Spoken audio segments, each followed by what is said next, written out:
Ruang menunggu yang lebih selesa di hentian Puduraya akan siap sebelum Aidilfitri. Menteri Wilayah Persekutuan Datuk Raja Nong Cik Raja Zainal Abidin berkata kemudahan baru yang dimaksudkan ditempatkan di tingkat mezanin bangunan itu.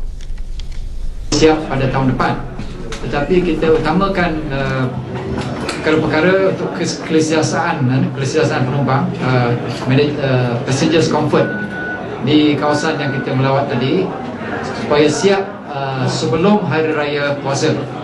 Jadi dan juga kawasan-kawasan akses dan lain supaya diperbaiki. Jadi Datuk Raja Nong Cik ditemui media selepas mengadakan lawatan ke hentian Puduraya dan Jalan Petaling di Ibu Negara.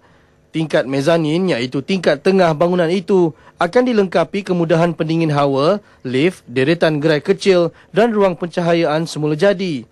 Sementara itu, kerja menaik taraf bahagian bumbung di kawasan perniagaan Jalan Petaling membabitkan lebih RM2 juta juga akan diberi perhatian. Dia akan ditukar dengan bumbung yang baru.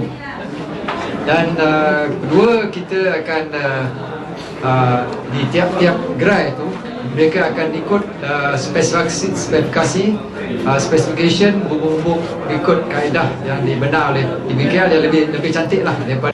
Turut sama Timbalan Menteri Wilayah Persekutuan Datuk M. Saravanan, Datuk Bandar Kuala Lumpur Datuk Ahmad Puat Ismail dan Ketua Pengarah Dewan Bandaraya Kuala Lumpur DBKL Datuk Saleh Yusof.